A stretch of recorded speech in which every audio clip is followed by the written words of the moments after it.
90.3 FM. To our listeners at the diaspora, good morning, good afternoon, and good evening.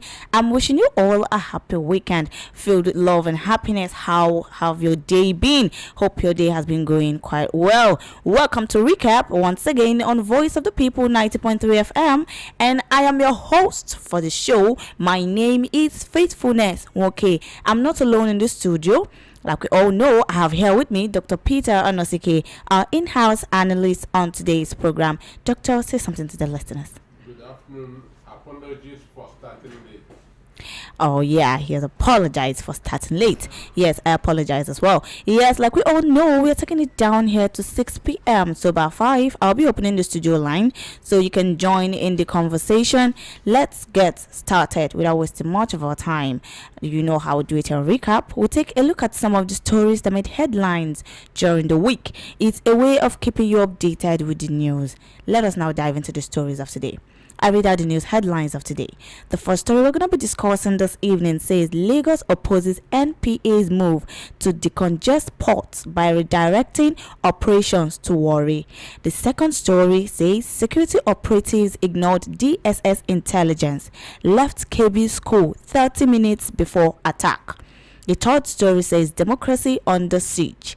ADC condemns invasion of PDP secretariat. The fourth story says federal government orders closure of 41 federal unity colleges over security concerns. The final story we're going to be looking at today says Nnamdi Kanu's family rejects relocation, says it's a plot to kill him.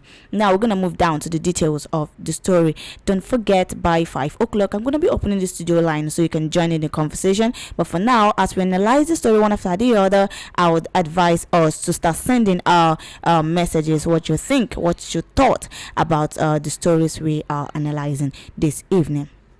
Now down to the first story. Lagos opposes NPA's move to decongest ports by redirecting operations to Warri.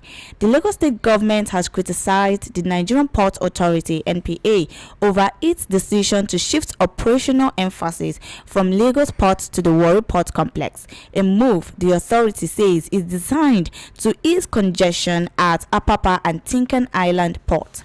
Recent operational data released by the NPA indicates improved efficiency and cargo throughput at the rejuvenated Warri and Cocoa ports, signaling early gains from the strategic shift. In an interview with Vanguard, Hassan said the NPA's decision to divert our attention from Lagos ports to Warri due to congestion highlights the urgent need for a comprehensive overhaul of its policies. Governor Babajide Sanwo-Olu has remained committed to resolving the traffic situation, but entrenched institutional practices within the NPA continue to undermine progress. Okay. However, the senior special assistant to the Lagos State Governor on Transportation and Logistics, Adekoya Hassan, maintained that Lagos ports are not the root of the problem. Instead, he blamed long-standing policy shortcomings within the NPA for the gridlock that has plagued the Apapa corridor for years. Doctor, what's your thought on this story? This simply shows you the greed of some people. This shows you the greed of some people, because everybody knows that Lagos is congested.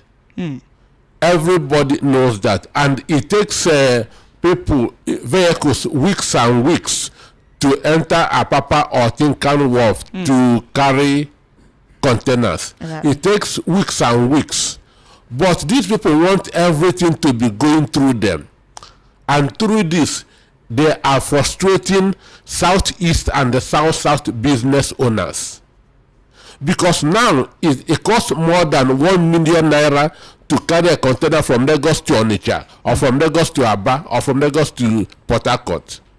But if it is decentralized, if Warri Port is working, Port Harcourt Wharf is working, it will be easier for business owners in those areas. Understand? But these people want everything to be coming through them. But doctor, is the Warri Port equipped to handle the increased volume of cargo and vessels? Warri Port is an international standard port. Okay. Port Harcourt has two ports. One at One, understand me, and they are of international standard. But these people want everything to be going through them so that they will be collecting all the rent. They will be collecting all the money, all the revenue. As I speak, Apapa is richer than any other state in the southeast. Apapa, which is a local government in Lagos State alone, is richer than any state in the southeast in terms of IGR. And these are the dues that southeast and south business owners pay to carry their containers from those ports down to Onitsha, down to Aba, down to Port Harcourt. And they are protesting because if Warri Port begin to function, they will lose some revenue. That is the only reason they are protesting. So from us, it as greed on their part. So the stakeholders in the Lagos port are protesting that they don't want to shift it to Warri. That they don't want any other port in the country that to function, so that everybody's whatever you are bringing from China, from US, from Europe, have to stop at Apapa or Tinkan first. Then you begin that to struggle to carry it to the south or to southeast, which is wickedness. Because over 80% of the containers that land in Lagos port goes to the southeast or south. So why can't ports in south and southeast, that's in south now, because there's none in the southeast, but south is near to the southeast, and if ports there begin to function, it will be easier for them. Imagine you spend more in carrying container from Lagos to Port Harcourt or to Aba than what you use in importing it down to this country, which is very, very fair, which is very, very unfair. So to me, I saw that protest as wickedness. That is the way I can define it, because what they are doing is frustrating the southeast business owners and south business owners, and this is making products very, very expensive, because whatever they pay in carrying their containers to anywhere, they have to add it, that's to the cost of the product, and this will go to the final consumers. So that is the reason why things are expensive in the country, especially imported goods, because of what it takes to carry them from Apapa or from Tinkan. But we all know that if ports are, if Lagos is decongested, it will be good for everybody in the country. Understand? As I've not been to Apapa for the last 3 years, and I don't want to go there because it is a whole day walk. You spend you spend the whole day there because of traffic. But these people, they are holding tight to everything so that other parts of the country will not benefit, and no country develops through this way. But then what is the Lagos state government saying about it? All of them are on the same page. All of them are on the same page. And it didn't start today. It has been there since 1999. It didn't start from Tinubu's regime. It started even under Obasanjo regime. Most of the chemicals being used in the country are used in the south and southeast. But Obasanjo stopped importing chemicals through Port Harcourt ports. That it must come through Apapa and Tinkan. And from here now they begin to carry it down to the south and southeast, which is very, very bad. Which is very, very bad. So for me, I feel that the ports should be decongested. the ports should be decongested so that to make it easier for business owners. If you are a business owner in Aba, in Onitsha, you can simply get your container from Port Harcourt, understand, or Warri, and you will not spend much. I hope the Lagos State governments are listening to this. We hope we decongest the Apapa port. All right, if you're just joining us, this is Recap on Voice of the People 90.3 FM, and we are discussing on the stories that made headlines during the week, of which we just finished discussing the first story, which says Lagos opposes NPA's move to decongest port by redirecting operations to Warri. Now we are going down to the second story, but before that, don't forget that by 5 o'clock sharp, I'm going to be opening the studio line so you can join in the conversation. You can give us your thoughts about the stories we are discussing. Now we're going down to the second story, which says security operatives ignored DSS intelligence, left KB school 30 minutes before attack. This is the next story we are going to be looking at. Security operatives ignored DSS intelligence, left KB school 30 minutes before attack. Indications have emerged of how security operatives allegedly ignored credible intelligence by the Department of State Services, which could have prevented the abduction of 25 students from Government Girls Comprehensive Secondary School, MAGA, in Danko, Wasagu local government area of KB State. This is even as KB State Governor Mohammed Nasser Idris on Monday night fumed over what he described as failure to act on credible intelligence from the DSS. Recall that suspected gunmen had in the wee hours of Monday attacked the school, reportedly shooting dead the vice principal and kidnapping 25 female students. 3 of the students, however, managed to escape from their abductors.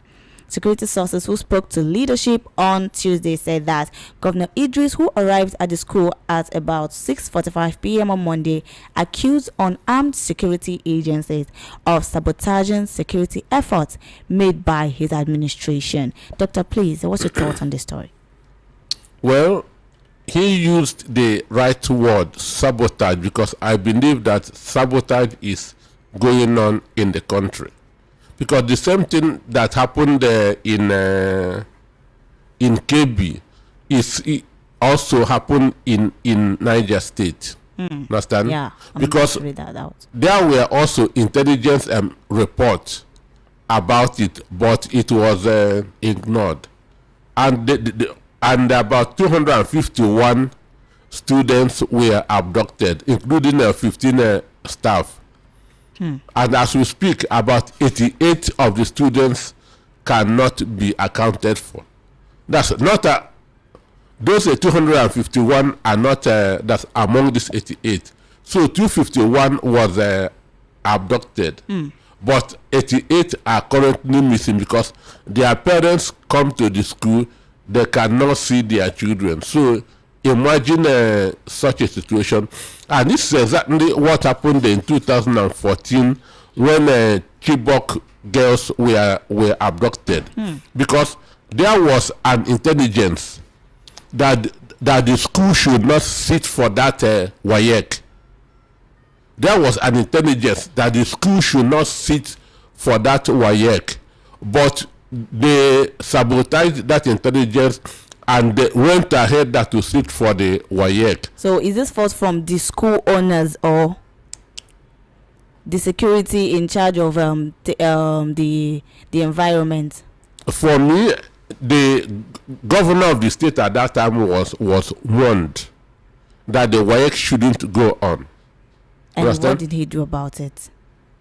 The same thing, they said, what goes round comes round. So exactly what is happening between 2014 and 2015 is what is happening now. That's exactly what is happening then is what is happening now. But it's even seen, it's as if this one is now becoming worse. Because from Sunday till yesterday, students are being kidnapped on a daily basis in the country. Understand? From that Sunday morning till yesterday, Saturday, yesterday Friday, students are being kidnapped every day in the country. So I feel that there's a strong sabotage going on. And in 2014-15, they used that kidnapping to make Jonathan's government to look bad. Understand? To say that this guy, he is weak, he is inefficient, he cannot tackle the security. Understand me? Therefore, he shouldn't be in office. So Tinubu was among those in 2014 that was saying that Jonathan should resign if he cannot tackle the insecurity. Understand? Tinubu was among those that were shouting that Jonathan should resign if he cannot tackle insecurity. And that's why they say, with what you measured will be measured unto you. Understand? So now insecurity is now far worse than what it was then. Because according to the script here, it says the governor lamented that deployments were made to secure the school. It said the heavily armed security men spent time taking photographs with the students only to abandon them 30 minutes before the attack. Sure. So that is it. Because the people that should move in 30 minutes after should be nearby. Do you understand me? The people that should have done that should have been around there. So, and now, when such a thing happens, you begin to imagine. You cannot put human beings in your pocket. How can you carry 251 students and nobody will see it? No shouting, there was no noise. Is that what they're trying to say? Somebody said that they are using a motorcycle. Okay, if it's a motorcycle, motorcycles are not invisible. And for you that to carry 251 students, you must use at least 80 motorcycles. And when 80 motorcycles are going on a convoy, it must raise an alert. Understand me? There's no way you can see even 20 motorcycles going without something telling you that there's something wrong. So for me, I feel that there's a collaborative sabotage. Understand? This is what I strongly feel, because you cannot put human beings in your pocket. How can you carry 251 students and securities will not see them? So, and now everywhere, there's tension everywhere. Even in some other states, parents have started withdrawing their children from school, because now it seems as if it's turn by turn, state by state. So it is very, very unfortunate. It is very, very unfortunate. If you're just joining us, this is Recap on Voice of the People on 90.3 FM, and we are discussing stories that made headlines during the week, of which the first story we finish analyzing says Lagos opposes NPA's move to decongest port by redirecting operations to Warri. The second story says security operatives ignored DSS intelligence, left KB school 30 minutes before attack. Doctor, I'm trying to think, was this a collaboration? Like, was it planned between these people? I really don't get how they will leave just 30 minutes before the school became under attack. The governor has said that it is sabotage, and I strongly believe that it is sabotage. Chibok girls was also sabotage. Niger State, the Catholic school in Niger was also sabotage. And as we speak, they have not found the KB students yet. Almost a week, and as the day is going, the more they are going further and further. What about the Niger State girls? The 215 students and 12 staffs. None has been seen too. No, understand me. So parents are panicking. Parents are panicking, and imagine if those girls are eventually rescued after what they had gone through. Tomorrow you tell them that to go back that to school again. Nigerians, please let us really be careful, because the insecurity now is really getting out of hands. Let us really be careful. The next story we're going to be analyzing this evening says democracy under siege. ADC condemns invasion of PDP secretariat. Don't forget, by 5 o'clock, I'm going to be opening the studio line so you can join in the conversation. You can give us your thoughts on the stories we've discussed this evening. Now, this is the third story we're going to be analyzing this evening, which says democracy under siege.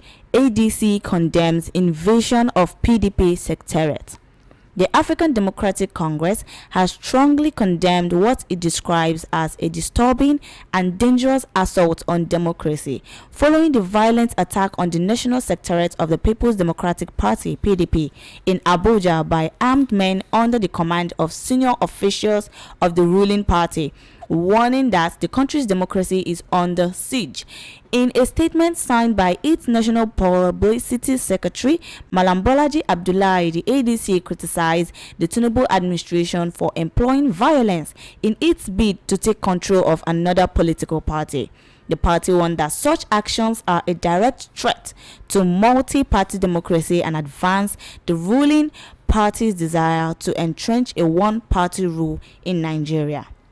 The African Democratic Congress ADC strongly condemns the brazen invasion and violent takeover of the People's Democratic Party (PDP) National Secretariat in Abuja on Tuesday, November 14, 2025, by agents of the APC federal government.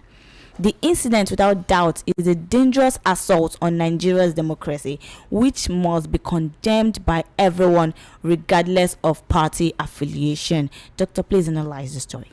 Well, for me, I have no sympathy for PDP, whether at the federal or state. They are the cause of what is happening to them. What you sow, you shall reap. Understand? Because they did not do the right thing. On this desk, I was shouting that Wike should have been expelled from the party immediately after the presidential election. Understand? Wike should have been expelled from the party immediately after the presidential election, and if they had done that, then they would not have been running into this problem. What they did, they condoned evil. Understand? They condoned evil. They are now, Wike staying there made him to get taproot. And once a tree gets taproot, uprooting it will become very, very difficult. And that's the stage that PDP is now. So they did not do what they were supposed to do at the right time. So for me, expending yes on weekend now is just a waste of time, because you have allowed evil to fester. You have allowed evil to grow both roots and wings. Then on the issue of democracy under threat, it is a fact. It is a fact, because Wike, his sole ambition, his sole purpose is to make sure that PDP did not field a presidential candidate in 2027. That's the only thing that he is fighting for, to make sure that PDP will not present a presidential candidate in 2027. Why democracy? One of the beauties of democracy is provision of a choice. Understand? If you don't have more than one people that you choose from, it is not the democracy. So one of the tenets of democracy is you have freedom to choose between 2, 3, 4 candidates. But we want Nigeria that to have only Boname Tinubu as the candidate in 2027. So, and why is it happening? Because PDP, Damagu, refused to sack Wike immediately after the 2023 presidential election. Assuming I was him, 2 days after, the G5 would have been expelled. I don't need any evidence. Let them go to court. Let them go to hell. Understand? 2 days after, I will have expelled them. Understand? Then, even if they have 5 million members, let them go. You begin to rebuild. Understand? You begin to rebuild. It's better that to have only 1 million trusted members than 5 million people that you don't know where they belong to. So they made that mistake, and it is now hurting them. And they cannot recover from this till 2027. So basically, they are the cause of what is happening to them, and I don't have any sympathy for them. That was why those who have been listening to this program, I said, if Atiku want to contest for presidential election in 2027, he should quit from PDP. He should leave PDP. If P2B want to contest in 2027, he should leave Labour Party, because these two parties has been hijacked by the ruling party. And I thank God that Atiku left PDP, because if he has remained in PDP, he will not have been a candidate. Understand? There would have been faction, and INEC would have recognized the weakest own faction, thereby disqualifying Atiku, which would even be a shame on him. So it's better you say that I will not contest than INEC say you are disqualified from contesting. The same thing will also happen to P2B if P2B fail to leave Labour Party, because INEC will disqualify him. All right. So, Doctor, do you think this incident would actually impact the opposition's ability to present a unified front? Well, for me, people makes that I'm not talking about a PDP now. I'm talking about those outside PDP. Okay. Because for me, the both parties, both Wike and what's his name, and Sheyi Makinde, are working to achieve the same purpose from different directions. Understand? They are working to achieve the same purpose from different directions. So Nigerians should not be deceived by what is happening in PDP. Nelson Wike is working for the president. Sheyi Makinde is working for the president. Turaki, the current national chairman of PDP, that's of Sheyi Makinde's faction, is under suspension in KB for working for APC, for anti-party activities. So all of them are working for the same one. So nobody should take what is happening in PDP serious. This is just like a gang fight or court fight. All of them are members of one court. Doctor, I have this final question before we go down to the next story. About the Nigeria's democracy, what do you think would be the potential consequences if the government fails to address this incident? Because do you think this incident is going to actually taint democracy, just like he said that it is a siege? Well, the issue is this. Politics is not like running for Young Men Christian Association election. Understand me? It is not that's a nice people's business. Understand? When they say that politics is a dirty game, it is a dirty game.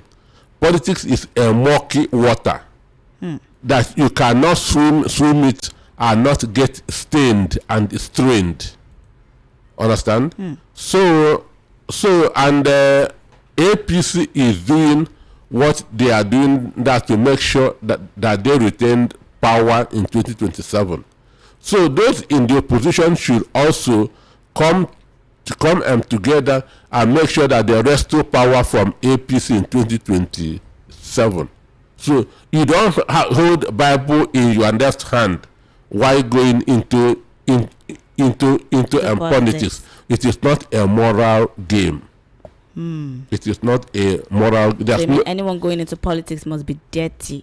You must be prepared to act and play dirty.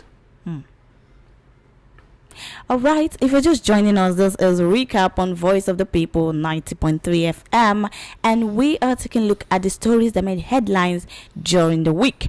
The first story we discussed this evening says Lagos opposes NPA's move to decongest ports by redirecting operations to Warri. The second story says security operatives ignored DSS intelligence, left KB school 30 minutes before attack. The third story, which we finish discussing right now, says democracy under siege. ADC condemns invasion of PDP secretariat. Now down to the fourth story, which says federal government orders closure of 41 federal unity colleges over security concerns.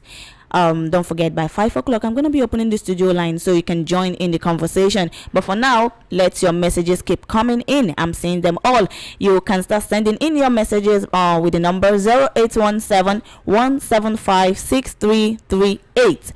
0817 175 6338. That's our WhatsApp line you can use to send in your messages. You can also call us with that WhatsApp line, but that's when I open the studio line for you to call in, and that should be by 5 o'clock on the dot. Now straight to the fourth story, which says federal government orders closure of 41 federal unity colleges over security concerns. The federal government has ordered the immediate closure of 41 federal unity colleges over rising security concerns. The directive was issued through a circular dated November 21st, 2025 from the Federal Ministry of Education. According to the documents, the Minister of Education approved the shutdown following recent security challenges in parts of the country and the need to prevent breaches. Principals of affected schools were instructed to enforce the closure without delay.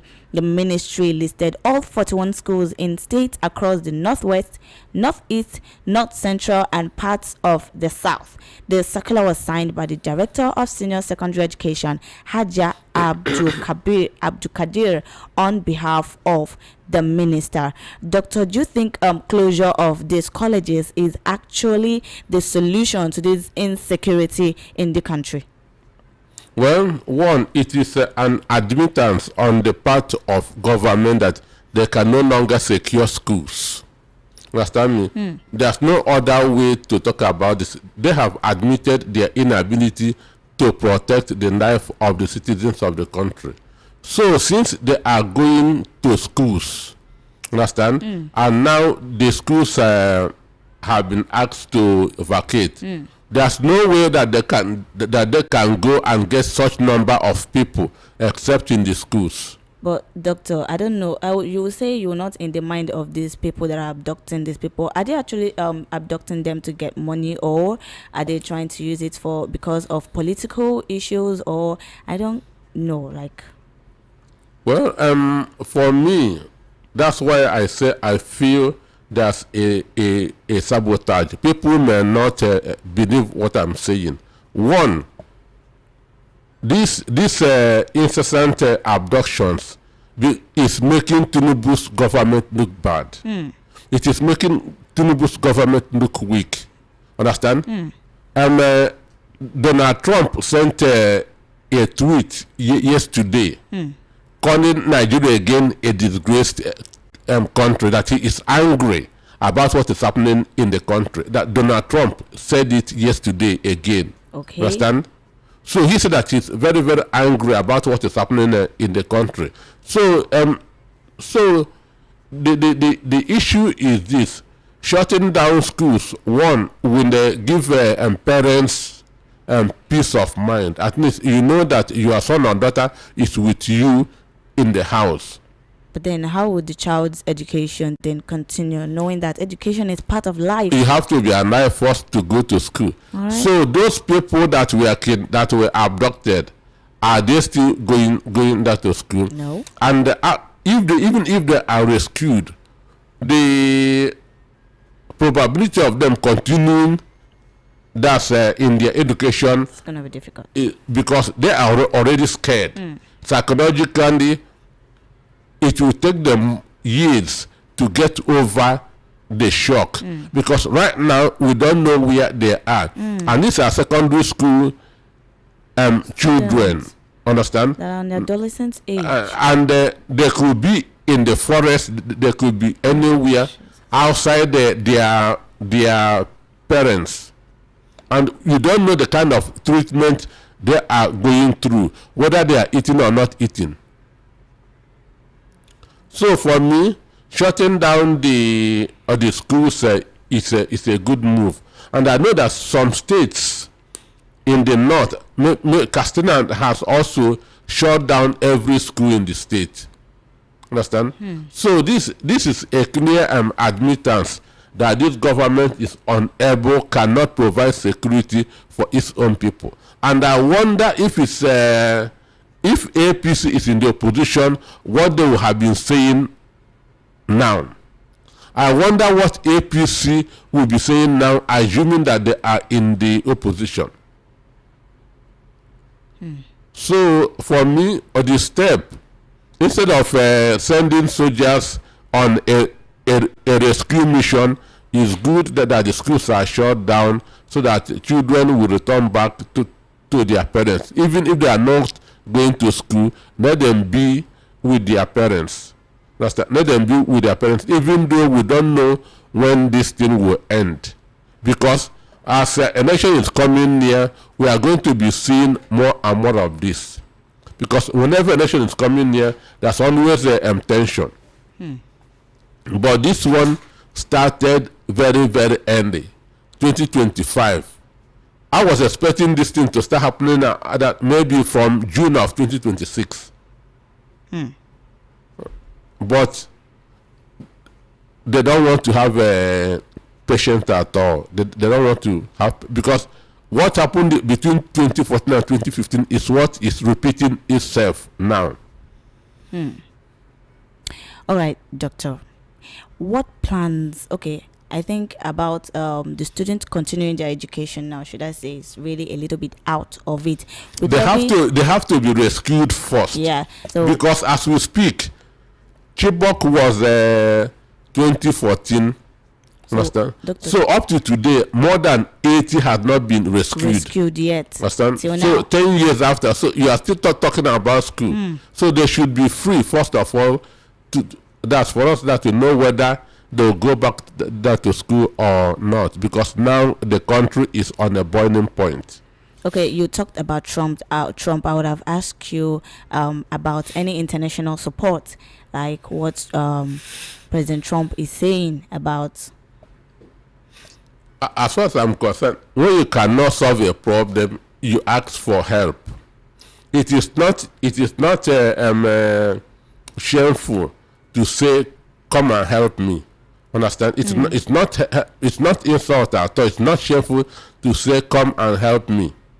Understand? So since we lack the capacity to handle this problem of insecurity, we need help from other countries of the world, because it's not just the abduction. Sabotage is also going on. You don't know who to trust anymore. You don't know who to trust anymore, because it seems that some of our security personnel are also being complicit in this, because I don't see any reason why security will withdraw just after 30 minutes and abduction happened. So as the governor said, it is sabotage. So there are supposed to be serious investigation on this. Alright, if you're just joining us, this is Recap on Voice of the People 90.3 FM, and we are discussing stories that made headlines during the week, of which I'm going to be reading them out once again. The first story we discussed says Lagos opposes NPA's move to decongest port by redirecting operations to Warri. The second story says security operatives ignored DSS intelligence, left KB school 30 minutes before attack.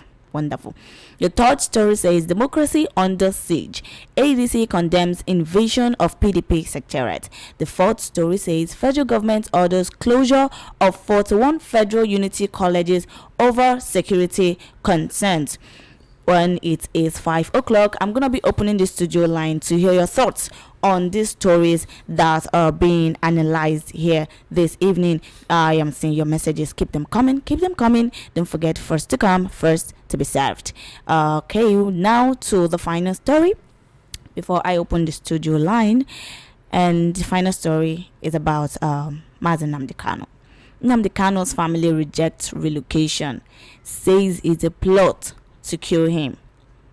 The family of the convicted leader of the indigenous people of Biafra, IPOB, Nnamdi Kanu, has raised an alarm rejecting his relocation to Sokoto prison. In a statement on behalf of the family, Prince Emmanuel Kanu, who raised the alarm on Friday, said that when his legal team went to visit him at the Abuja headquarters of the Department of State Services, DSS, where he had been held all along, they were told he had been moved to Sokoto. He expressed worry over the safety of Kanu in a Sokoto prison, alleging that the relocation of the IPOB leader to Sokoto was a veiled plot to eliminate him. Prince Emmanuel vehemently rejected the move. They have secretly relocated Nnamdi Kanu to Sokoto prison with the intention to kill him by denying him access to his personal physicians. Kanu is on special medication which is being managed by a private doctor after his failed health. Now they want to go back to the old order of administering drugs to him. This is a plan to finally kill him, and we are opposed to it. This statement was made by Prince Emmanuel Kanu. He said Nigerians should not kill Nnamdi Kanu for seeking justice for his people. He committed no crime to warrant this torture. Prince Emmanuel called on the international community to hold President Bola Tinubu and the federal government of Nigeria responsible should anything happen to the IPOB leader. Doctor, please, your thoughts on this story. Well, I want to start by commending the Ndi Igbo for their maturity when this judgment was given. Understand? I want to start by commending them because before the judgment was given on the 20th on Thursday, they have already beefed up security in the southeast. Because they already know what the judgment will be. Understand me? They already know what the judgment will be 3 days before. So that has already mobilized security in the southeast. So thinking that once the judgment is announced, southeast will begin to boil. Then they will now see people to kill. Understand? But they were disappointed. Understand? They were disappointed that there was no violence anywhere. So those that were sent to shoot and kill did not see anybody again that to kill. So for me, I commend them for that maturity, for that calmness. Because if somebody dies, eventually Nnamdi Kanu comes out. There's no way the person that died will come back again. Right. So I commend them very, very well. And whoever listened to that judgment, what James Omotosho was saying was that Nnamdi Kanu said this, Nnamdi Kanu said that. Understand? He never said that Nnamdi Kanu did that. There's no way he said that Nnamdi Kanu did this or that in the whole judgment, because Nnamdi Kanu did not do anything. Let anybody go and play back that tape. What Omotosho was saying, Nnamdi Kanu said this, Nnamdi Kanu said that. He never said Nnamdi Kanu did, because Nnamdi Kanu has never been found with a weapon. Nnamdi Kanu was never found that snapping somebody.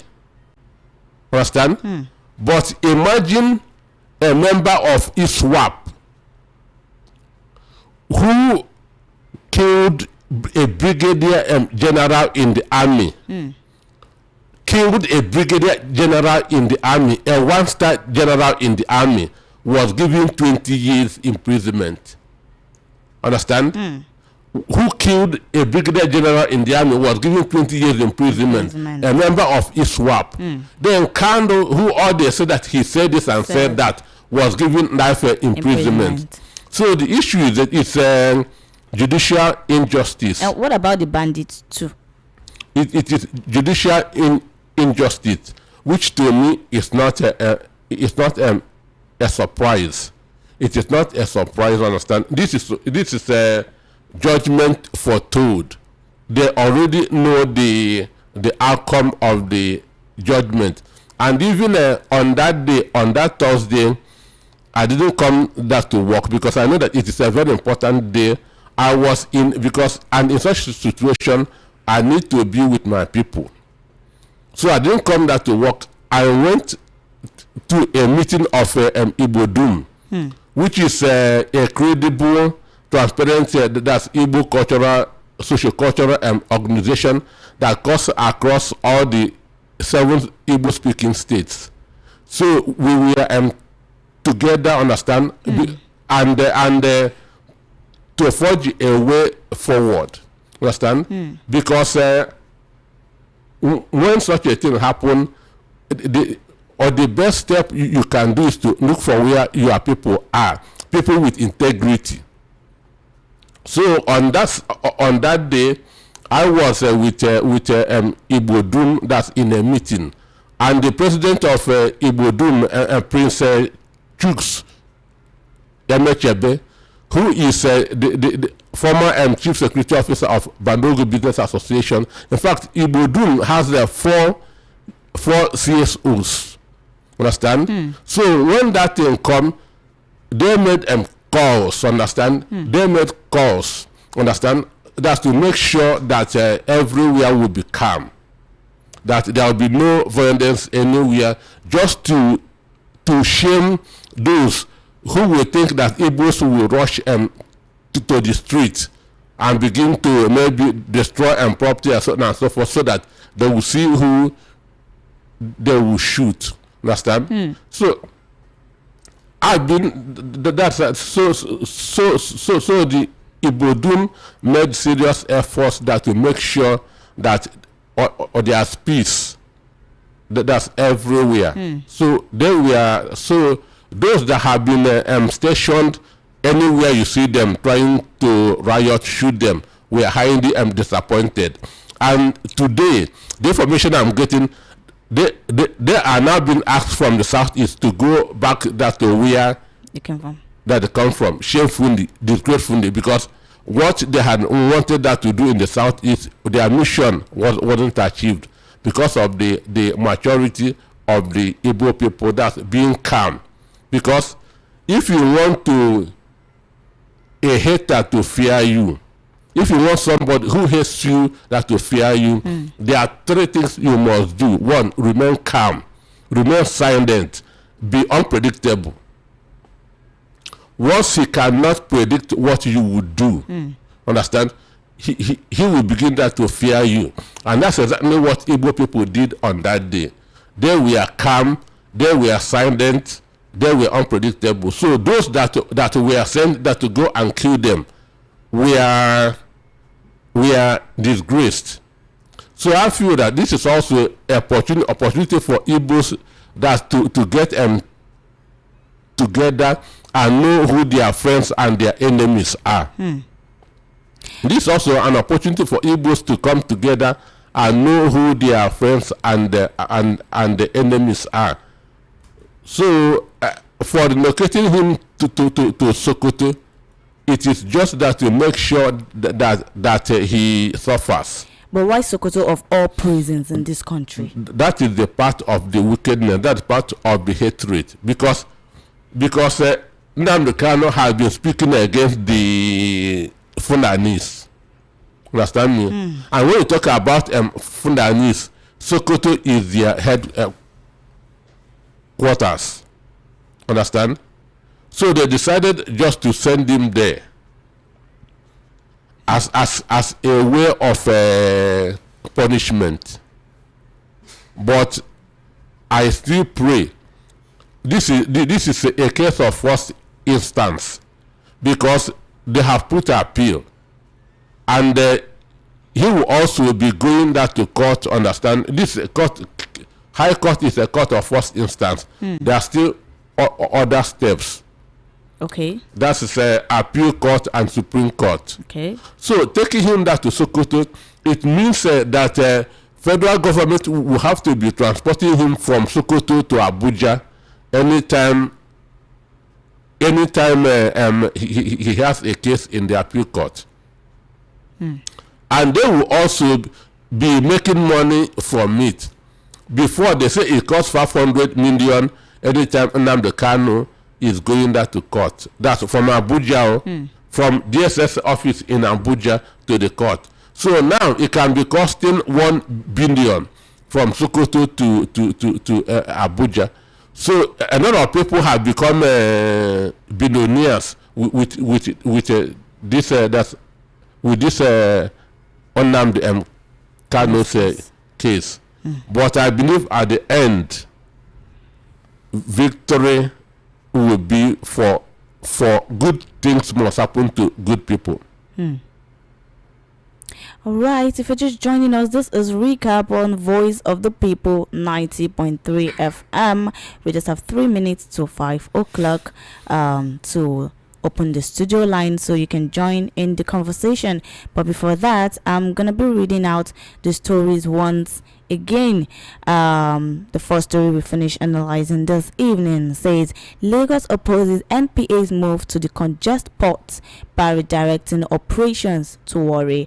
The second story said security operatives ignored DSS intelligence. Left KB school 30 minutes before attack. The third story we'll finish analyzing says democracy under siege. ADC condemns invasion of PDP secretariat. The fourth story says federal government orders closure of 41 federal unity colleges over security concerns. The final story we finish analyzing this evening says Nnamdi Kanu's family rejects relocation, says it's a plot to kill him. What do you think about these stories that have been analyzed this evening?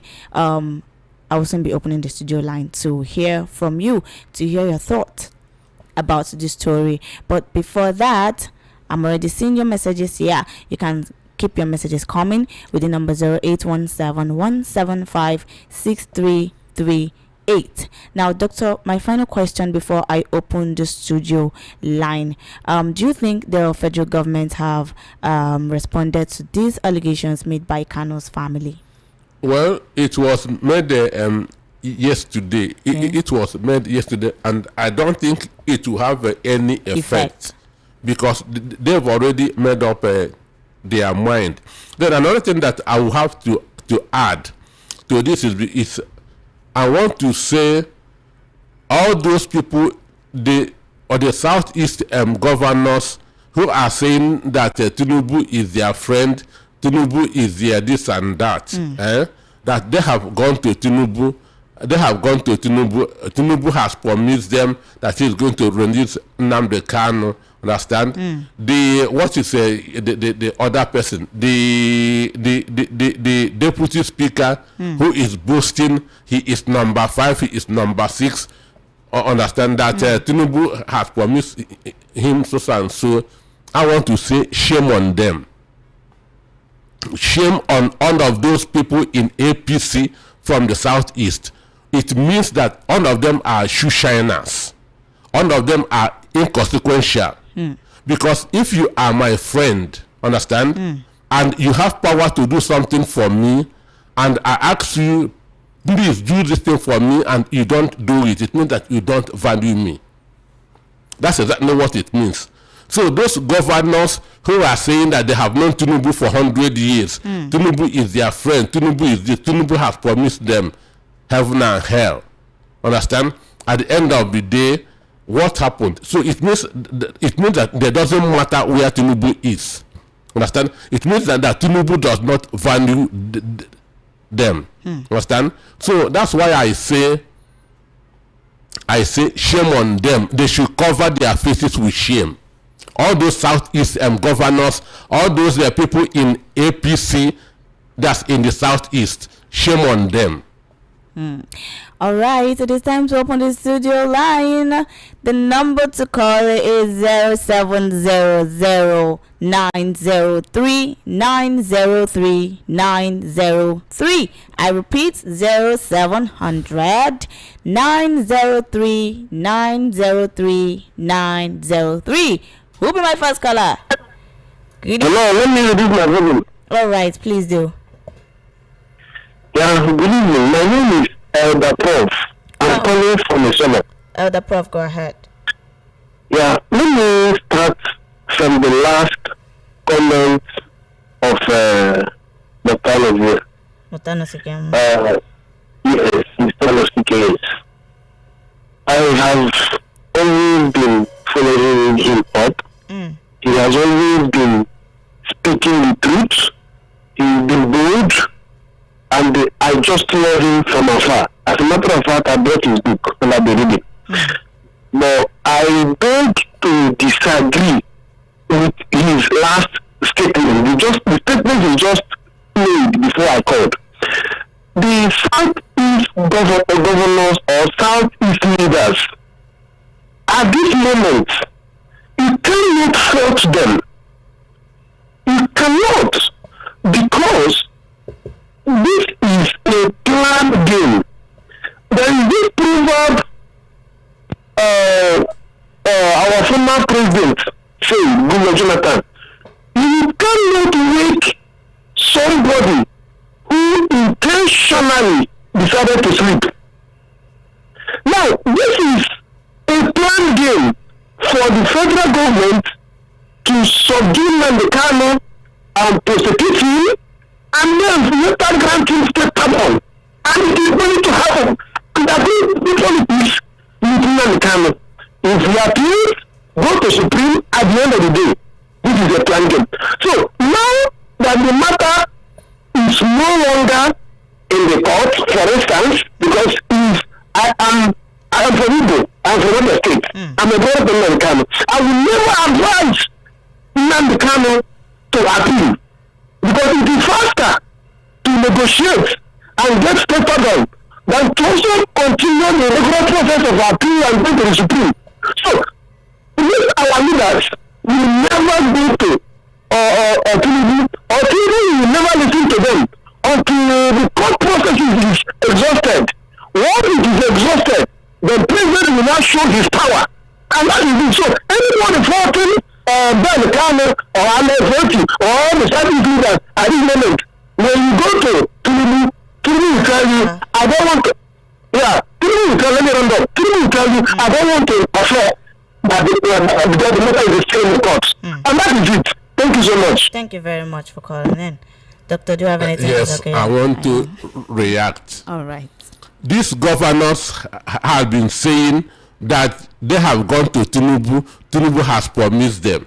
That they have gone to Tinubu, Tinubu has promised. At the end of the day, what happened? So I say, if you are my friend and you have power to do something for me and you fail to do it, you are not my friend. So those people who are saying that they have known Tinubu for 100 years, 50 years, 20 years, and they have gone that Tinubu has promised them. At the end of the day, what happened? Because they never told us that Tinubu said that he would not, he doesn't want to interfere. They never told us that Tinubu said that he doesn't want to interfere. And as I said, in all these statements of Omotosho, he never said that Nnamdi Kanu did this. He never said that Nnamdi Kanu. He was saying Nnamdi Kanu said. Nnamdi Kanu said, and not that Nnamdi Kanu did. So none of them told us that Tinubu said that he will not interfere. Understand? So it means that they don't matter where Tinubu is. it means that they are inconsequential where Tinubu is. Do you understand me? And I want to repeat again, they should all cover their faces in shame. All of them should cover their faces in shame. All right. Hello, good evening. Good evening, ma'am. Good evening. Calling from the company. Yes, go ahead. So, before that judgment, the lawyers of Nnamdi Kanu told them that Nnamdi Kanu know that he needs to be treated. So I don't see the reason why that judge will judge that can't judge for the person that is not heard. So if you look it well, we know that Nnamdi Kanu know well before now. So all the crimes that they committed in Nigeria today, they label it on Nnamdi Kanu. So I'm not satisfied with that judgment. So I also encourage them to go to the appeal court. That's my opinion. Thank you. All right. Thank you very much for calling in. Thank you so much for calling. Thank you for your thoughts. The number to call is 0700 903 903 903. Hello, good evening. Good evening. Hello. Good evening. My name is Robin. All right. My name is Robin. I'm calling from Edo. All right, go ahead. Nnamdi Kanu sentence was a plan work, and is one of the things that Tinubu tried to become a president. That's the reason why I said that I don't encourage Obi to waste his money to run, because I believe it's not our voters card that takes person to presidential seat. It is a planning game before the election. They have already known who will be the president, because looking at 2023 election, Tinubu is nowhere to be found. It's nowhere to be found. In qualification in anything, he don't qualify to be the president of Nigeria. So it's a plan game. Is what he signed. He signed it that he will jail Nnamdi Kanu, but not let him go to appeal court. Thank you. All right. Thank you so much. Doctor said he signed it. I don't know about that. Oh my God, different comment. Thank you so much. Hello, good evening. Hello, good evening. Good evening. Welcome to the show. Your name and location? Thank you. I am Comrade Jonathan Wafo, calling you from Orile in Lagos State. All right, so go ahead. Yeah. I've been listening to our brother there. He's doing wonderfully well, and both you. Thank you. Thank all of you. Thank you. Actually, during the judgment of my brother Nnamdi Kanu, Nnamdi Oku Kanu, or Hamadike, I learned something from the judge when he was reading the act. Because they did not judge Nnamdi Kanu with the constitution, but they judged him with the act. So when he was reading the act and the sections, I come to understand that most of our politicians, based on what he read out, are terrorists. Based on what the judge Omotoso read out that day, when it is interpreted directly, I assume that all our politicians are terrorists then. Because most of them, they make the same statements. They push people to war. They still cause many mayhem that makes people fight each other. And other things that they cause is during elections, based on what he read out.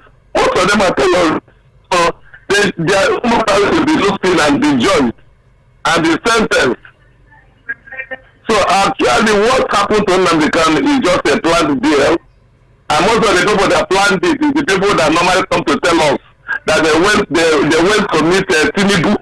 They went to meet Tinubu. They went to meet him to have the meeting on how Nnamdi Kanu will be jailed. That's all. That is just the practical truth. They did not meet Tinubu that Tinubu should release Nnamdi Kanu. I hear the man say in Naka. What I think happened to the Igbo race is from the Igbo side. So it's the hard time that all of us now should sit up and know how to do and what to do. Thank you and God bless you. Thank you very much. Thank you so much for calling in.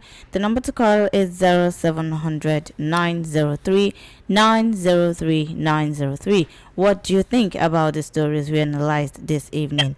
Hello, good evening. Hello. Hello, good evening. Welcome. Your name and Good evening. Yeah, my name is Chebe the preacher man. I'm calling from the Tokyo, Lagos State. All right, go ahead, sir. Yes, what I want to say is that we are Igbo and we are known to be upright and we say the truth. Now, I want to ask a question. When Nnamdi Kanu was still operating and he was telling the young Igbo boys, young healthy Igbo boys, kill them, don't let them escape. Do you know how many young Igbo boys were killed because of them listening to Nnamdi Kanu? Do you know how many mothers have been bereaved because these young men listened to Nnamdi Kanu? He said they had nuclear weapons, he gingered them, they went out, they died for the Python Dance 1, Python Dance 2. And now, today, what are we talking about? I pray that he should be released, child. But the Bible says, you will pay for your sins.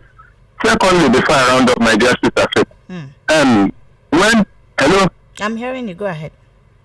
Yes, my dear sister.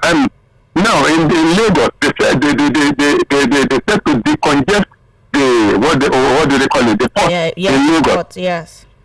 They should move whatever to worry. Why are we Nigerians? Yes, why are we Nigerians wicked? The Lagos port is congested. Now, take it to worry so that Lagos port can be easy. And now, some will go to worry.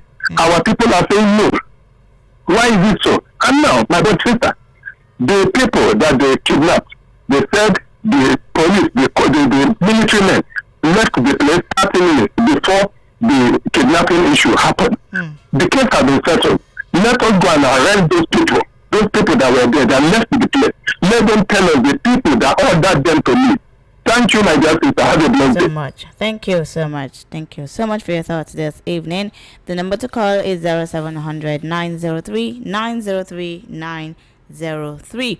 Don't forget the stories we discussed this evening, which says Lagos opposes NPA's move to decongest ports by redirecting operations to Warri. The second story, security operatives ignored DSS intelligence, left KB school 30 minutes before attack. The third story, democracy under siege. ADC condemns invasion of PDP secretariat. Federal government orders closure of 41 federal unity colleges over security concerns. That was the fourth story. The final story says Nnamdi Kanu's family rejects relocation, says it's a plot to kill him. What is your thought? Hello, good evening. Hello, good evening. Good evening. Welcome to the show. Your name and location? My name is Godwin Chibin. Are you hearing me? Yes, I am. Go ahead. I'm calling from Uganda, okay? Okay, go ahead. I just want to contribute a little something about the case of Nnamdi Kanu. I don't know the meaning taking him to Sokoto prison. Because the way I look at this judgment, they think that judgment is unfair. And because the way they are treating me boys is not good. And they just want to suffer him for nothing fake. So the only thing I will say, let people talk about him, about relocating him back from that Sokoto prison. And again, what I'm trying to say is this. If the federal government really say they are going to suffer Nnamdi Kanu, they're supposed to know one day they are God. I'm telling you. I'm not saying because I'm Igbo man. Whatever you do in your life, you are going to see the repercussion. So the only thing I want to say, only God will save him here. Thank you very much. Thank you very much. Thank you so much for your opinion this evening. The number to call is 0700 903 903 903. Hello. Hello, good evening. Hello, good evening. Faithfulness. Yeah, I'm hearing you. Welcome. Your name? AB speaking from Epe. All right, go ahead. Concerning Nnamdi Kanu's case, I don't understand why our Southeasterner brothers are like this. This is the first time a Southeasterner that offend has been convicted. Has never happened. I get you. Awolowo did not say up to what Nnamdi Kanu said before Awolowo was jailed, life imprisonment. Thank God for Gowon that pardoned him. The same thing with Ken Saro-Wiwa. Ken Saro-Wiwa did not kill anybody, but he was sentenced to death by hanging because his words made some people to go and kill 4 men. And Ken Saro-Wiwa and 8 other people, they were sentenced to death. Even in Greece, there is a man called Socrates. Socrates was a teacher. He was teaching some young people. Okay, and what he was teaching them was, I think, against the government, and the government here, the government of Athens, they sentenced him to death to go and take poison. Are you getting me? So we should not. I listened to one of their brother that just spoke now. There are some people among them that speak the truth, but most of them, I don't know how they do things. We are all brothers. If you hear all the things that guy said, all the things that he did, I listened to the judgment, all the things that the judge was saying. So we should not play politics with all these things or tribalism. We should stop this, especially VOP. Are you getting me? We are not promoting, thank you. We're not promoting any tribalism here on VOP. What we discuss are stories, and everyone is giving their thoughts. It is voice of the people. You can't keep someone else short. You've said your own. You will leave others to say their own as well. Thank you so much for your take. Hello, good evening. Hello. Hello, good evening. Welcome to the show. Your name and location? Can you hear me? Yeah, I can hear you. Go ahead. I can hear you.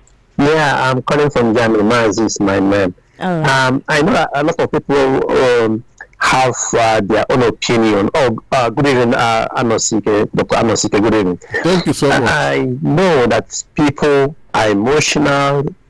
Some people are for Nnamdi Kanu's in a life imprisonment. Some people are not. But what I'm trying to let Nigerians know that Nnamdi Kanu, life imprisonment for Nnamdi Kanu is unfair.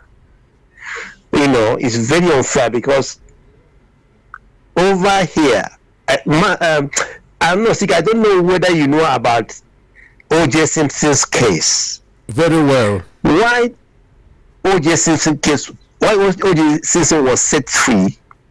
Because even though that people believed that, in fact, 90% of Americans believe that he murdered his wife. But because he was not caught at the premises or at the crime scene, and nothing implicating, no gun, nothing was found within him, that is why he escaped that, the conviction. So you cannot put somebody, sentence somebody to life for what he said. He was not there. He never caught him with a gun or a knife. It is improper. Anybody who is supporting life imprisonment because he said go and do this and go and do that, that person is unfair. It's unfair. And finally, the judge or the son, the prosecutor, came out and said that today the insecurity and suppression in the South has ended. You know that these people wanted to, just put Nnamdi in the prison for doing nothing. As we speak, is Nnamdi kind of troubling Oyo State or Ogo State or other states, south, where rampaging Fulani Janjaweeds are, kidnapping people at ransom and at a will. And is Nnamdi kind of even as we speak this afternoon, people were kidnapped in Iwoya or somewhere in Edo State. Is Nnamdi kind of causing anything? Can anybody say that IPOB has killed somebody out, somewhere in Yoruba land or somewhere else? Is unfair.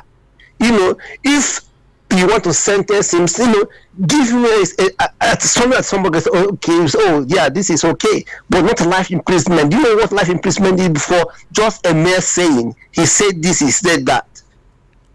I'm sorry. Thank you. Bye-bye. Thank you very much.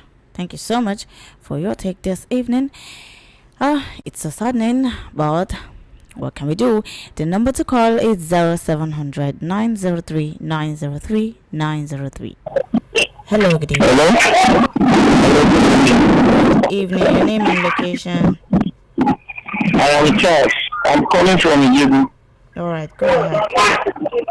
Dr. Anosike, thank you very much. God bless you. You always speak the truth. And whenever you're on TV, I always love your analysis. My sister, this is not the kind of issue. It's so bad. Even that day I had it, I was so weak. Nnamdi Kanu did not do anything on my own believing. He did not do anything. I'm from Edo State. Buhari is the one that wants to go and kidnap Nnamdi Kanu. When they kidnap Nnamdi Kanu, he stayed in jail custody for about 2 years plus under Buhari regime. Buhari know the implication of it. That was why Buhari was dodging it. At the end of the day, he made everything to a Yoruba man, which is the president of Nigeria, Bola Ahmed Tinubu. Then the judge is still Yoruba man, Ahmed Tinubu. Look at what all the prosecutors were saying, that they should settle him to death. And who are the prosecutors? They are the Yoruba. So they just want to create immunity between the Igbos and the Yoruba, which the Hausas was trying to prevent. Now, the issue not for them. They have to transfer to Sokoto, to Sudan or Sokoto. So whatever that happens, they God forbid, it will be between Igbo and the Hausas. You see the game, it's a great plan. They have planned it. Somebody, I have never seen them say it's a crime. When you see somebody, you want somebody with something, then you judge him without something you met him with. Honorary a word is a pity. And what is coming, they should be ready to face it. Thank you very much. Please, let nothing come, hey Joe, please. Okay, the number to call is 0700 903 903 903. Hello, good evening. Hello. Hello, good evening. Welcome. Hello. Hello, I can hear you, sir. Your name and location. I don't know if you can hear me. Yes, I can. Good evening, my lady. Good evening. Good evening, Dr. Anosike. Thank you so much. I know you're hearing me. Yeah, we are. So I'm so surprised of what some people are saying. Some people thinking backward. How can you say what Kanu is saying is problem for Nigeria people? And you left those people who are terrorized people, kidnapping people, killing people.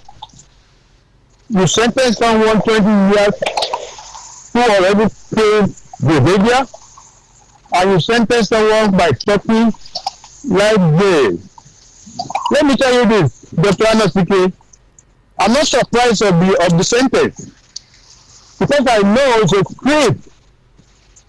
This sentence or this judgment will be written before the day of the delivery. Even though Kanu did not say anything or did not misbehave, the judgment will be already written. If you can see how the judge, what do you call it, the judge was reading this sentence. I didn't go to school. I cannot read like that. You can believe that this thing has been written for this man. The judgment has been delivered.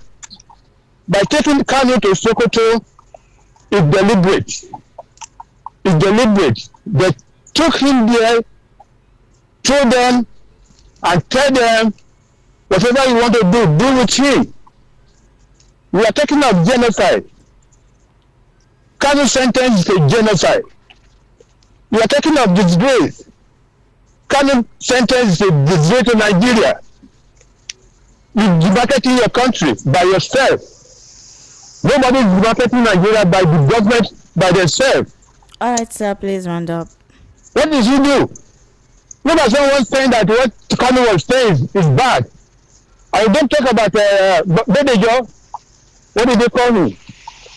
We did talk about this Abakayari, a policeman. I've been saying it. What is the offense of Bibos? This is persecution. This is not judgment. Let's be realistic. I'm a Yoruba man. My name is Ola Dipupo. Thank you, sir. Galintin Agumo. Thank you so much. Don't turn us to say, Yeah. God day. Thank you so much. Thank you. God bless you. Thank you. Thank you very so much. Thank you so much for your take this evening. Thank you for your thoughts. That was okay. The number to call is 0700 903 903 903. Hello, good evening. Faithfulness. You don't stop. Welcome. Faithfulness. Good evening. Good evening. Welcome. I just have to tell you in our native way. Faithfulness. That's wonderful. Good evening to Dr. Peter Anosike, special man. Good evening to you. Thank you so much. I hope you're doing great. We are. Faithfulness. Oh, I'm going straight. all right. Finally, those who have been found to be the people that hate this government are now the original supporters of this government. I say so because those who have claimed to be supporting this government are those who don't support this government in any way because they've been lying to this government and deceiving this government. This is where it has gotten us to. Now, within just a state of 1 week, we have lost a lot of people into these kidnappers. They killed our general. The president traveled out. Instead of lowering the flag and mourning the general that was killed, they went to the church, killed, kidnapped. If you see that video, you see one old woman that's very old, forcing her to work. Nigeria is no longer safe anywhere. Faithfulness. And there is this allegedly that they have surrounded everywhere, including this Lagos where we are now. So it is terrible. If you ask me, the president should just admit it. See, we need international help to flush these guys out of the system. Is it until they kill everybody? No. The president should wake up. Stop listening to these people that are deceiving you and begin to act immediately or call for help. There is nothing wrong in saying that I can't do this thing, come and help me. If you see what is going on in this country, our traditional media, including you now, cannot report these things the way they are. It takes the social media for us to see what is going on because these things are terrible to the sight. They are terrible to the ears. But here we are. The next minute, the next person will come and say what Mr. Peter Mosike is saying is not correct. Nigeria is not under any fear, any terror. We are deceiving ourselves. We must move forward. Good evening, faithfulness. Good evening. Thank you so much. Thank you so much for your thoughts this evening.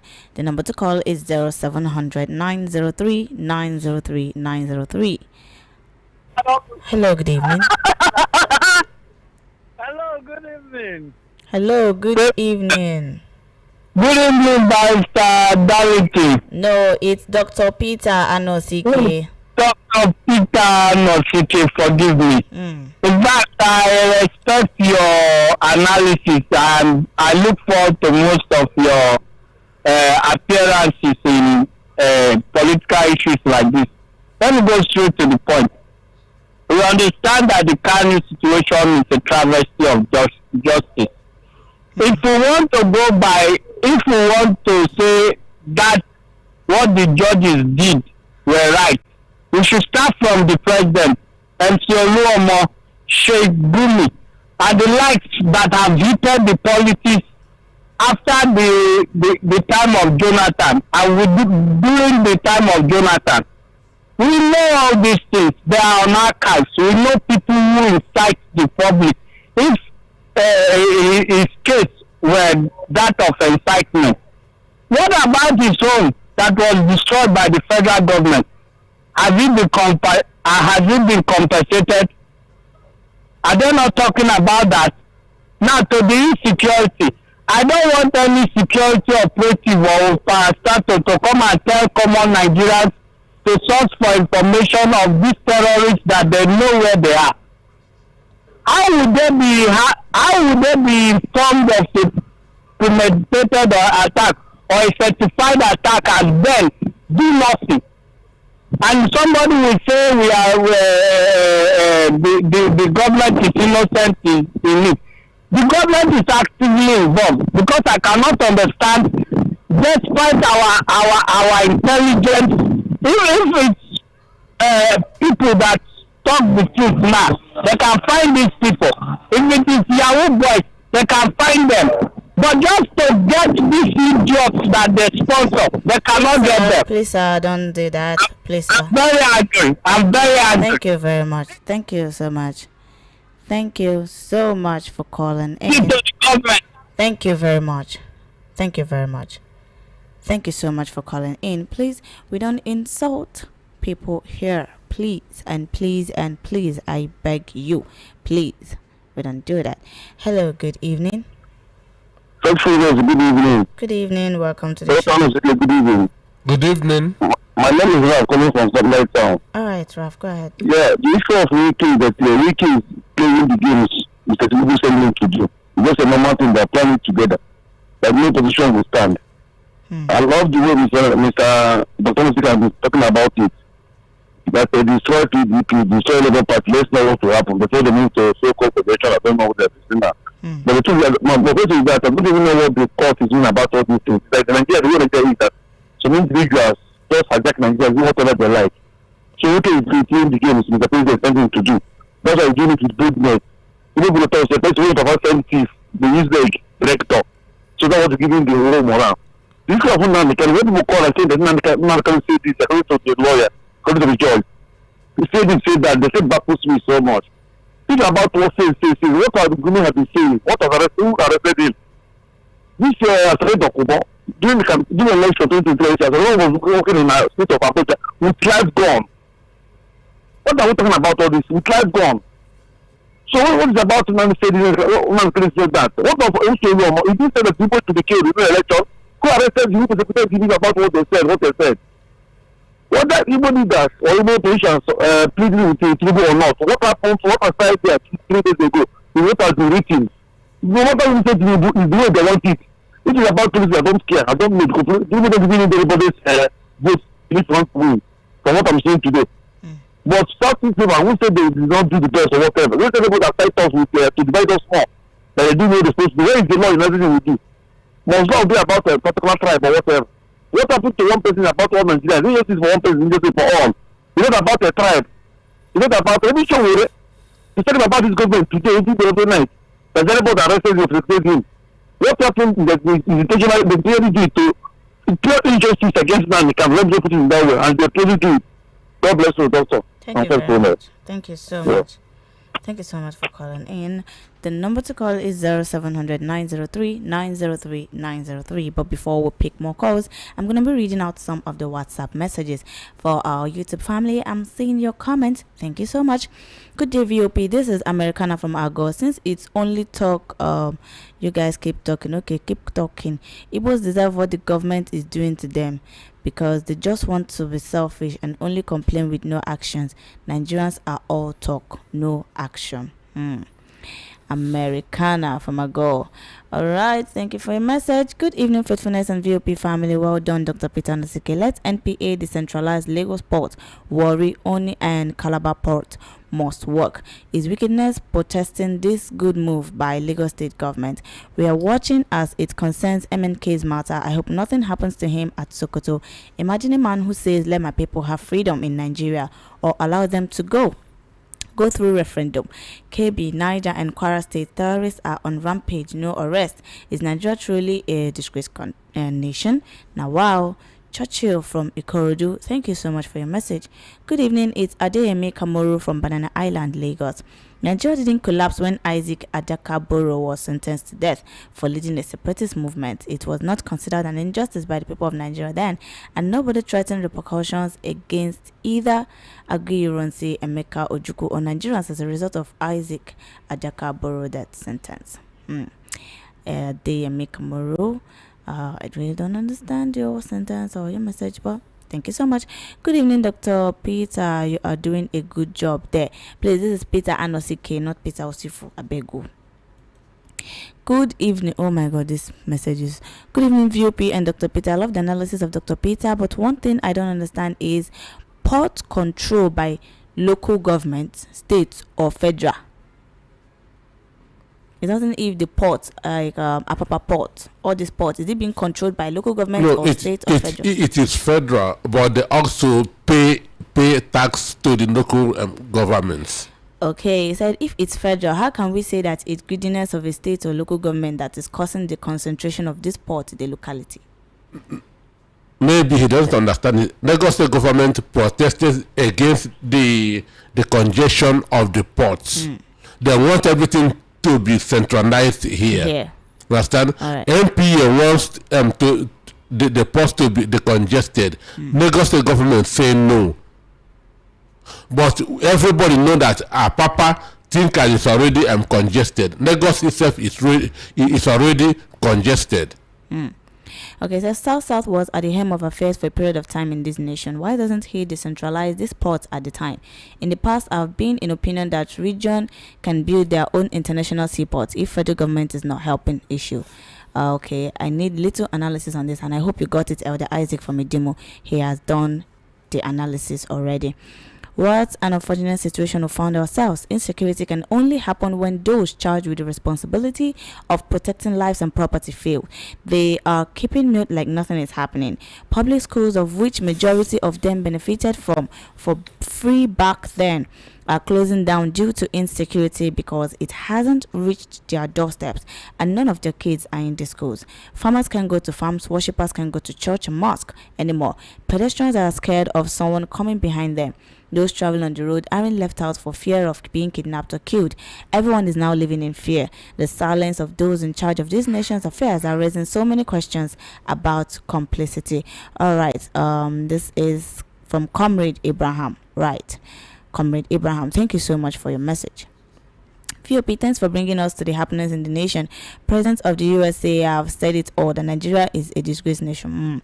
Nothing more to add. Solomon from Lagos. Solomon, thank you for your thoughts.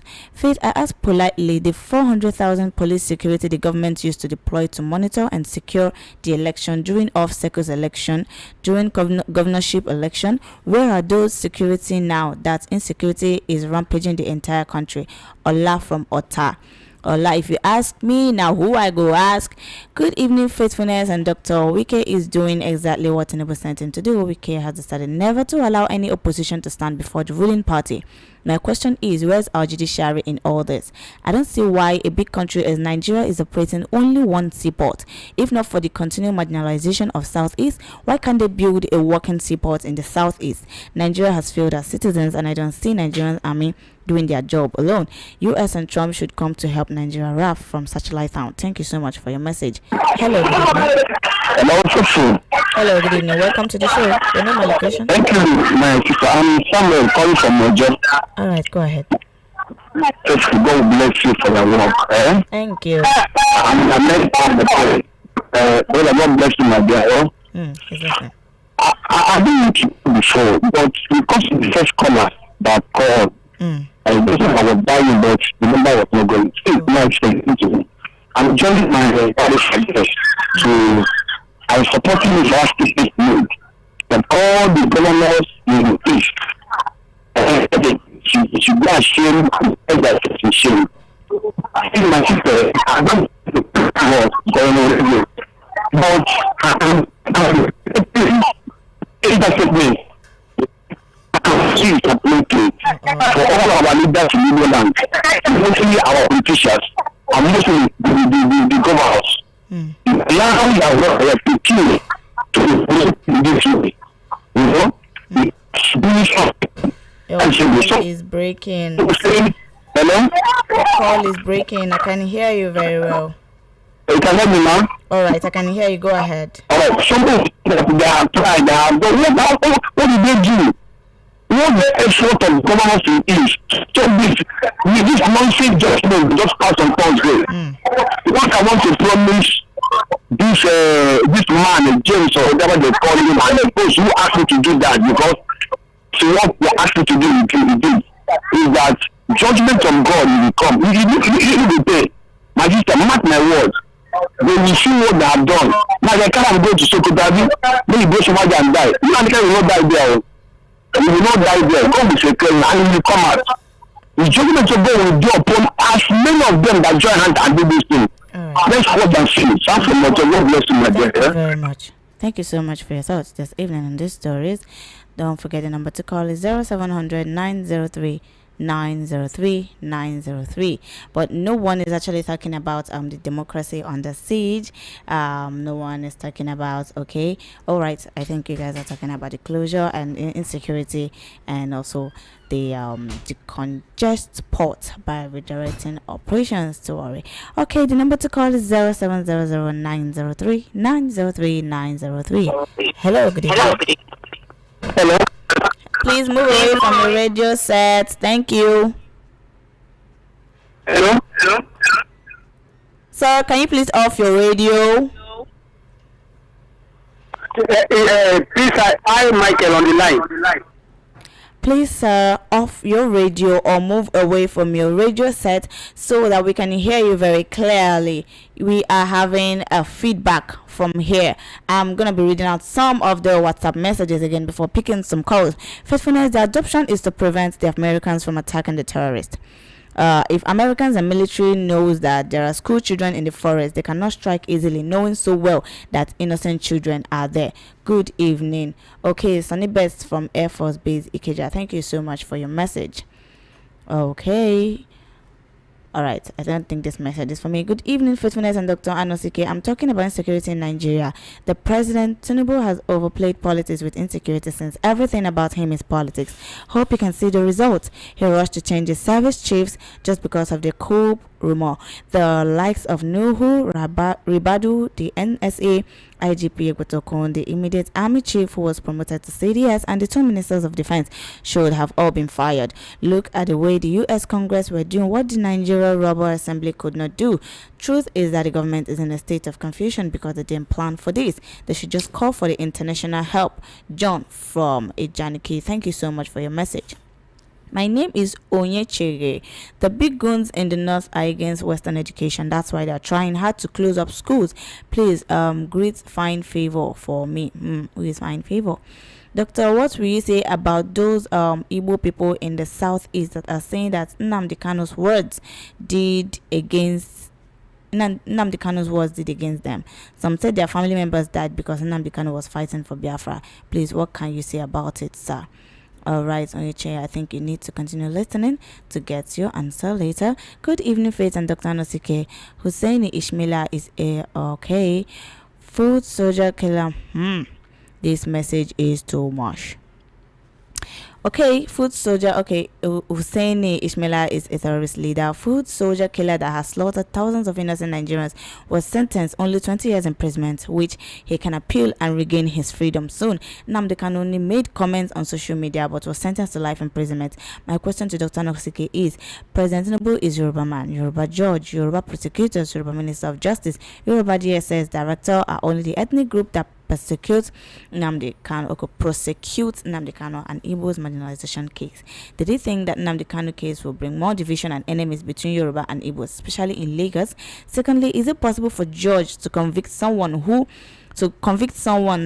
capital offense like terrorism without complainant or witness victims to testify against the defendant? My name is Chikezi Modo from Apapa. Thank you so much, Chike. Good evening. Yes, all of the governors and the like should cover their faces in shame. Tochukwu Adjele Thompson from Obanikoro. Thank you so much for your message. Good evening, VOP. I agree with Obina from Ejibo that our presidential election is written because MNK said it earlier before the 2023 election that it has been agreed upon that no Igbo man will rule the country, but Tinubu will be the next president. Now, Igbo man won 2023 election and judiciary gave it to Tinubu as was being the agreement. Nigeria is not a fair state. I'm a voice from the street.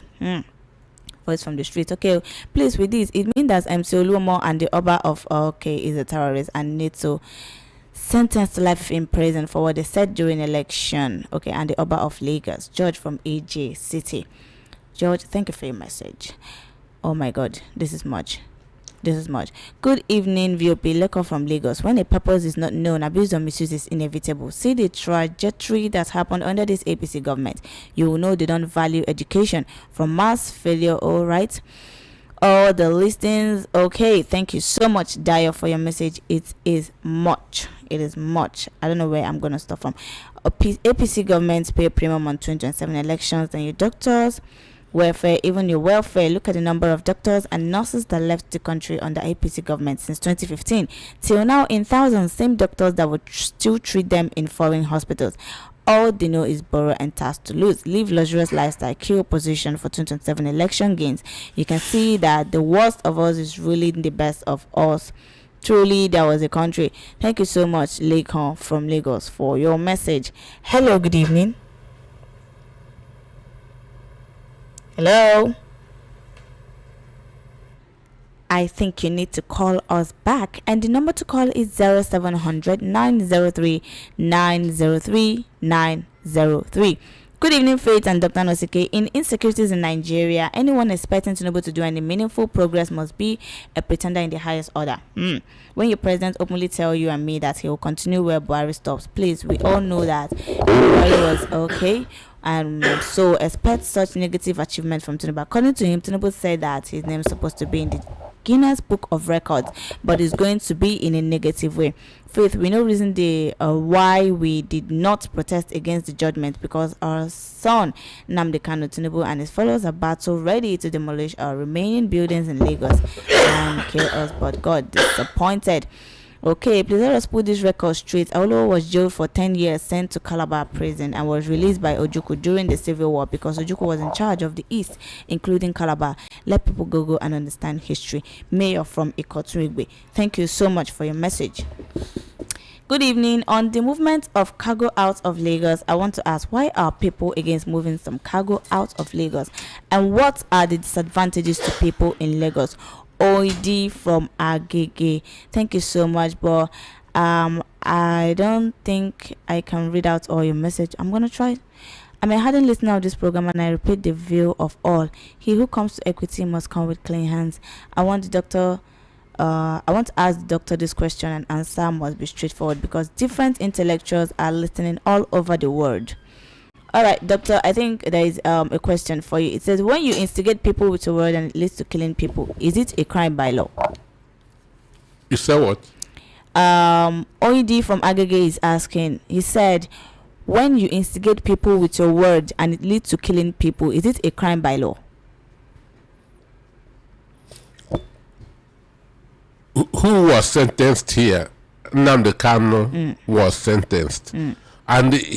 And according to Omoto, as I said, this is judicial injustice. Understand? This is the judgment was already written even before that day. That was why by Monday they were already sending securities to the southeast, hoping that Igbos will protest so that they will shoot them. Understand? But they were disappointed. And again, this is not just about Nnamdi Kanu. This is the mistake that a lot of people are making. This is not just about Nnamdi Kanu. It is for the sit-at-home in the southeast to continue. Because they know that if Nnamdi Kanu is in detention, or the protests in the southeast will continue. The violence in the southeast will continue. And who are behind this? It is those who are envious of the progress that Igbos are making. These people are saying, how can people that we are defeated, that in war few years ago, understand? And now, understand? So this is the reason for all this. So it is those who are jealous of the progress of the Igbos that are behind this. And we know them. We know them. So Alberto Osho did not say that Nnamdi Kanu did this or that. He was just saying that Nnamdi Kanu said this or that. But somebody has said that if Igbos did not vote for one particular party, they will be thrown into the ocean. Understand? Some other person has said so if Nnamdi Kanu is convicted for what he said, what has Asari Dokobo been saying over the years? What has Sheikh Gumi been saying over the years? So it simply shows that there's a different law for people from other parts of the country and the Igbos. Understand? So when it comes to the Igbos, they bring a different law. Then when it comes to the people from the other parts of the country, a different law will this thing come out. So the marginalization and everything is so. What led to the civil war in 1967 is still on.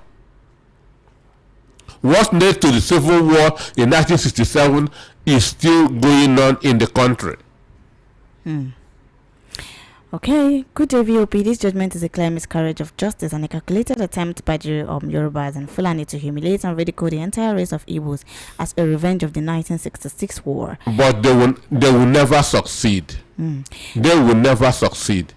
The judge forgot that solitary confinement of a person in a closed place shall affect his mental health, hence insanity, which is a defense in criminal offense. The judge ought to realize this this message.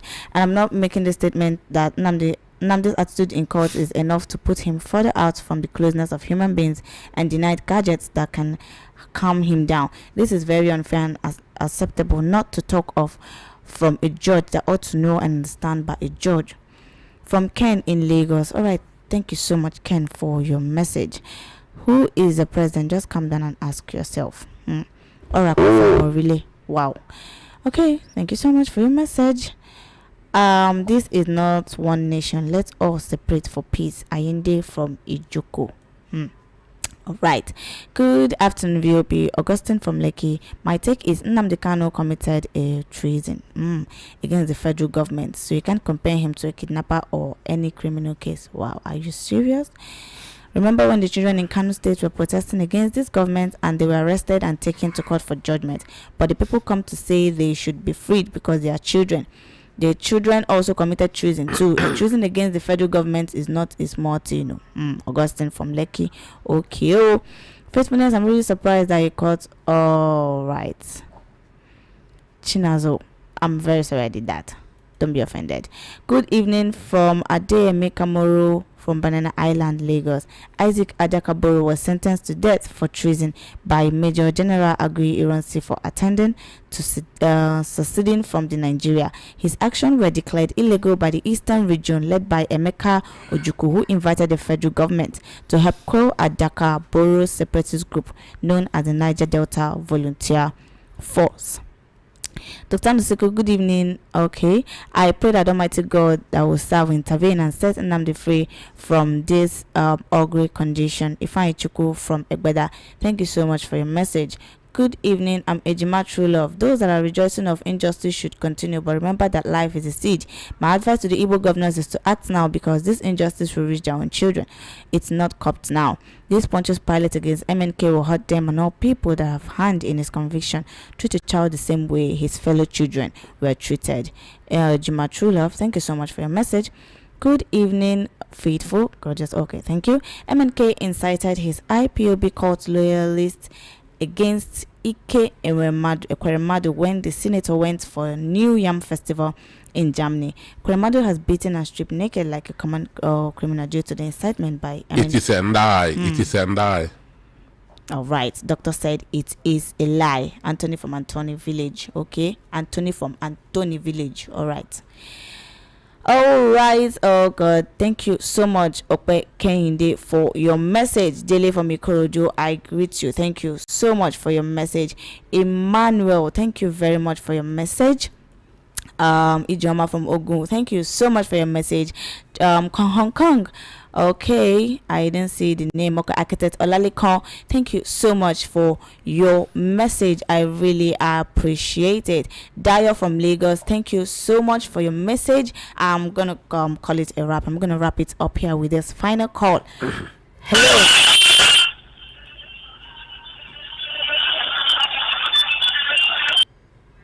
Sorry. Please do well to call back, and please bring down the volume of your phone. I'm going to round up with this final call. Hello. Okay. Hello. Hello, good evening. Please, 1 minute, sir. Say what you want to say. 1 minute. Good evening, Alasik and Chola. My name is Azubike Christopher, calling from Neki. All right, sir. In 1 minute, sir. Please say what you want to say. I thank God for the analysis. What I'm trying to say is about Nnamdi Kanu issue. Nnamdi Kanu is, I see it as a threat between government, because during government, Nigerian government did not do what they're supposed to do. The issue of Nnamdi Kanu. Then, what I'm trying to say is that I can use it as a democratic Congo football and Nigerian football. Never you lose hope till the last whistle. Yes, so I hope that we intervene for this issue. Thank you so much. Thank you very much. Thank you so much to my last caller this evening. Thank you very much, everyone that's called, everyone that sent their messages. I'm sorry if I couldn't read out your own message. I'm very, very sorry for doing that. If I can't take your calls, please forgive me. If I've done anything, please forgive me. For our YouTube families, I greet from here. Thank you so much for joining us on Recap here on Voice of the People 90.3 FM. I appreciate your contributions and your thoughts in this story that was analyzed. Thank you so much, Doctor, for your analysis this evening. Yeah, thank you for having me. Yeah, I remain your host, Faithfulness Woke, till we see next week, Saturday. Don't forget to always be happy.